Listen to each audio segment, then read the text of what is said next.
Sir जी, आप राष्ट्रीय अध्यक्ष हैं।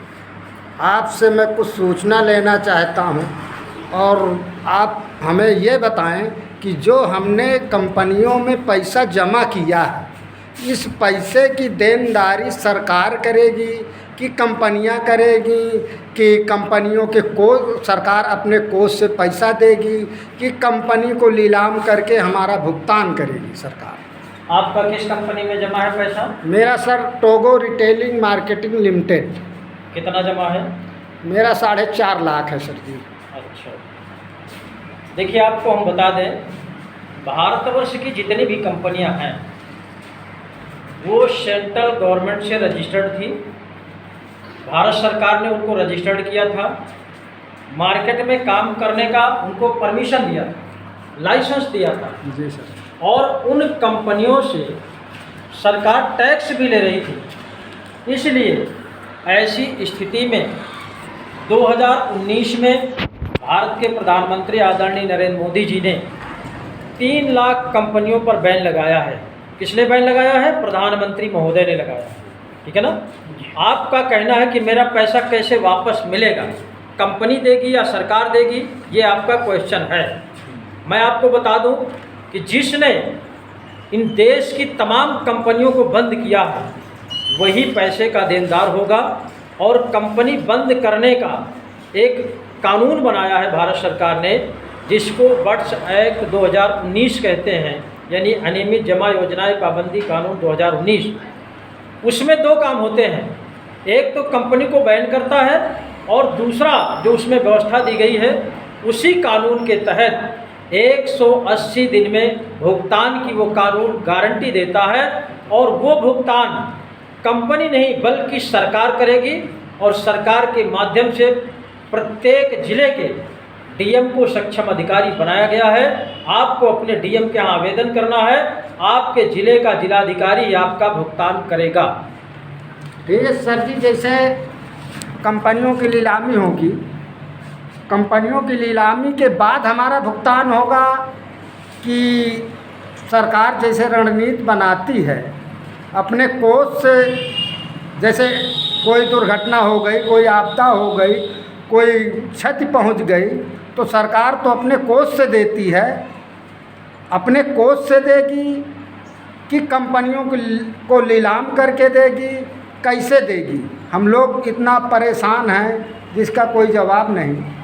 देखिए, इस कानून में व्यवस्था है और हम लोग तमाम कार्यक्रम करने के बाद भी कई बार घोषणा किया, वीडियो के माध्यम से भी मैंने मैसेज दिया कि ये भारतवर्ष की सबसे बड़ी पीड़ा है। देश के 42 करोड़ ऐसे निवेशक साथी हैं जिनका इन कंपनियों में पैसा जमा हुआ है। एक तरह से ये समस्या सरकार को राष्ट्रीय आपदा घोषित कर देना चाहिए और राष्ट्रीय आपदा जब घोषित हो जाती है तो सरकार को भुगतान देना होता है, वो सरकार की व्यवस्था होती है। और 2 व्यवस्थाएं होती हैं इस मैटर में, चाहे तो कंपनियों को नीलाम करके हमारा भुगतान दे, या राहत कोष सरकार का होता है जो राष्ट्रीय आपदा के अंतर्गत बनता है, उस राष्ट्रीय कोष से भी हमारा भुगतान कर सकती है सरकार। के पास दोनों ऑप्शन हैं। लेकिन जो कानून बनाया है बट्स एक्ट 2019 उसके तहत अगर करता है तो भी दोनों व्यवस्थाएं हैं, चाहे कंपनी को नीलाम करके दे या अपने कोष से दे।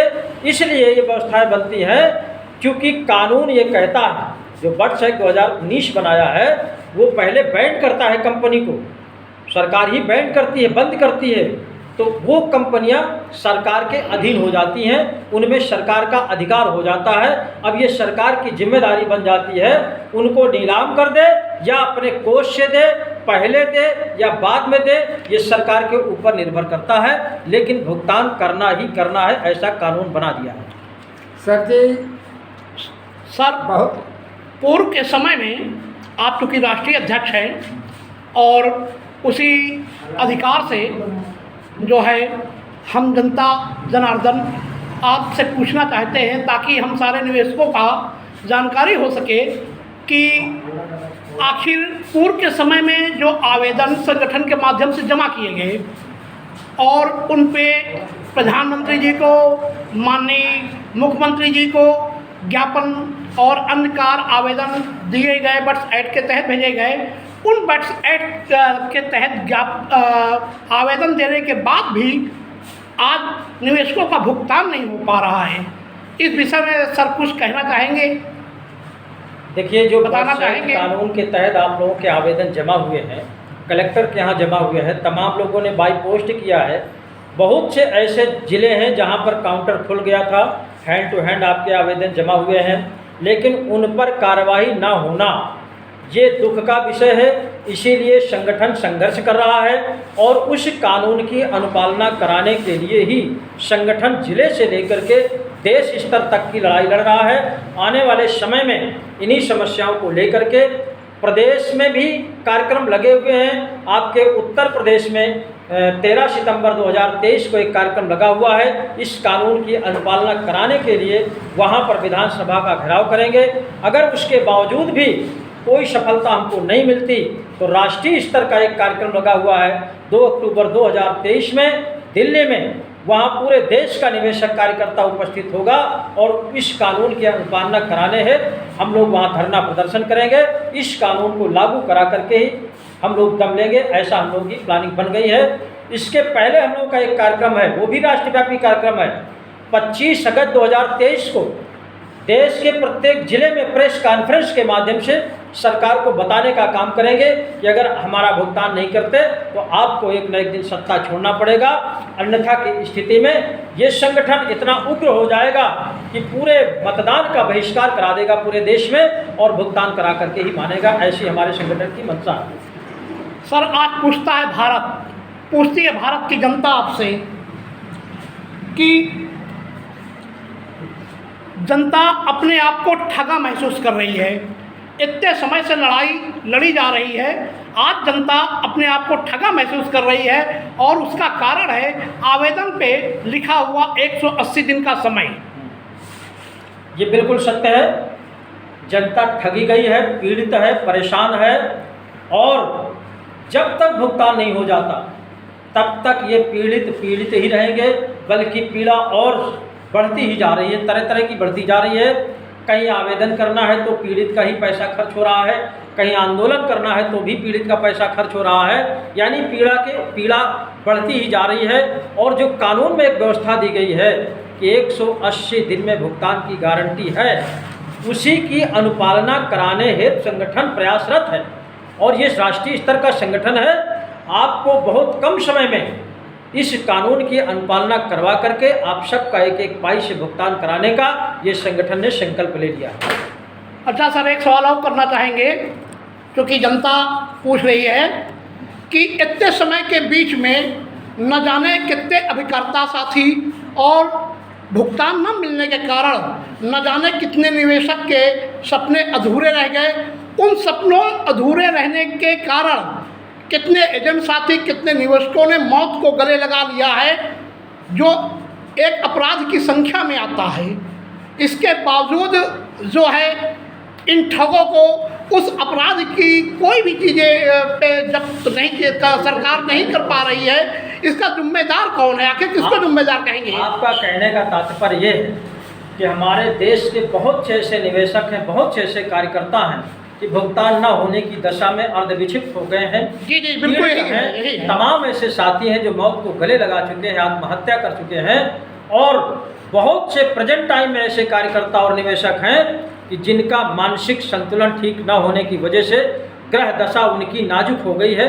आपका ये क्वेश्चन है जी, मैं आपको बताना चाहता हूँ कि ये दशा पहुँचाने के लिए सर्वप्रथम नंबर 1 पे ठगों की देन है, कंपनियों की देन है और उससे भी बढ़कर के जिम्मेदारी निभाने वाली सरकार, जिन्होंने इन कंपनियों को रजिस्टर्ड करके मान्यता दे करके और तमाम लोक लुभावने वादे करके और अपने ही विधायक मंत्रियों से, अधिकारियों से उन कंपनियों का उद्घाटन करा करके मार्केट में भेजा है। दूसरे नंबर पर वो दोषी हैं और तीसरे नंबर पर आज की सरकार जो वर्तमान में है, चाहे वो प्रदेश की सरकार हो चाहे केंद्र की सरकार हो, ये सबसे ज़्यादा जिम्मेदार हैं और उसका नतीजा ये निकलता है, चाहे हमारा निवेशक साथी हो या किसी भी कंपनी का कार्यकर्ता साथी हो, जब वो अपनी पीड़ा लेकर के पुलिस प्रशासन के पास जाता है, सरकार के पास जाता है, या शासन से जुड़े लोगों के पास जाता है, चाहे विधायक हो या मंत्री हो, सांसद हो, कोई भी हो, तो वहाँ से उन साथियों को ठोकर मिलती है, चाहे निवेशक हो, चाहे कार्यकर्ता हो। और पुलिस प्रशासन तो अपनी सीमा तोड़ करके उसको इतना टार्चर करते हैं कि वो बेचारा डिप्रेशन का शिकार हो जाता है। एक तो कार्यकर्ता नंबर 1 पे विचलित इसलिए हो जा रहा है कि उसको निवेशक की ठोकर लगती है। दूसरा, जब प्रशासन के पास जाता है तो प्रशासन भी टार्चर करता है, और जब उसको कोई रास्ता दिखाई नहीं देता तो निश्चित रूप से पहला कदम वो आत्महत्या का सोच लेता है, और तमाम साथी आत्महत्या करके चले गए।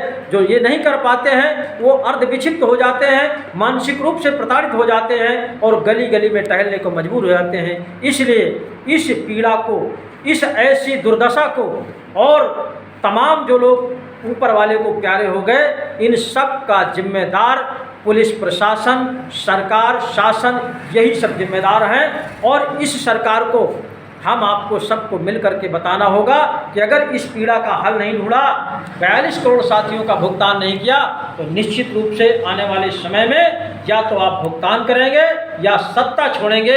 ये संगठन का संकल्प है।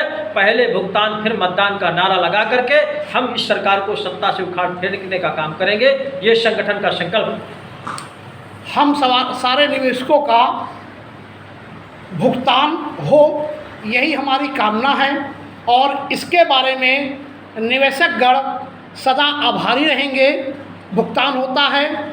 आगे की रणनीति के बारे में बताएं कृपया जनता को। मैं निवेशकों से एक निवेदन करना चाहूँगा, देश के समस्त निवेशकों से निवेदन करना चाहूँगा, देश के समस्त कार्यकर्ताओं से एक निवेदन करना चाहूँगा, वो किसी संगठन को मत देखें, संगठन में बंटे नहीं इधर उधर।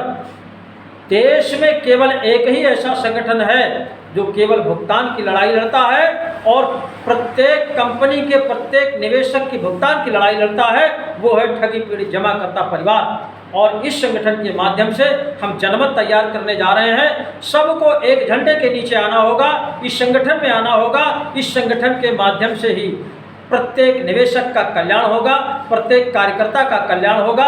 इसलिए किसी नेता को नहीं देखना है, संगठन को नहीं देखना है, केवल इतना देखना है कि हमारा भुगतान, हमारा कल्याण किस संगठन से होना है, उसी संगठन में सबको जुड़ करके संघर्ष करना है। आप सबका भुगतान होगा, गारंटी के साथ होगा। धन्यवाद सर, आपका बहुत बहुत धन्यवाद बताने के लिए।